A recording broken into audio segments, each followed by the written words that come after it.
こんにちは、パッソの小野です。今日は9月の海の様子をまとめてみました。9月は毎週のように台風が来そうな予報になっていて、その影響で天気予報も毎日曇りか雨の予報が続きました。結果的に台風は一つも来ず、雨もほとんど降ることがなく、中止にした日は1日だけで、それ以外は通常通りのツアーを開催できました。この期間、お客様からも天気の問い合わせが非常に多かったのですが、来られた方は、いやいやもう天気予報は当たらない、海の上は雨が降らないということを実感していただけたと思います。ただ台風が来なかったせいで、サンゴの発火現象もますます進んでいます。今年はもしかしたら沖縄のサンゴの7割が死滅するとも言われているそうですが、バラス、ハトマ周辺もそこまでではないですけれども、かなり危険な状態にあると思います。発火現象を5段階に分けると、ステージ1は少し色が抜け始め、ステージ2はパステルカラーになってきます。ステージ3になるとさらに白くなってしまい、ステージ4ではそこに苔が生え始めてしまいます。そしてステージ5では苔に覆い尽くされて死滅といった感じになります。ポイントによって違いはありますけれども、とうとうステージ4、苔がつき始めた状態になってしまったサンゴが目につくようになってきました。今日はそんな発火現象の様子をメインに、まだまだ美しい海の様子をまとめてみましたので、ぜひ最後までご覧ください。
はい、いかがでしたか。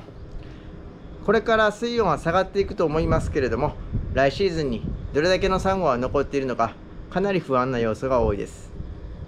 それでも西表の海は日本では屈指の美しさだと思いますので、今後もぜひ西表の海とマリンサービスパスをよろしくお願いいたします。それではまた次の動画でお会いしましょう。今日は浦内川の展望台からでした。バイバーイ。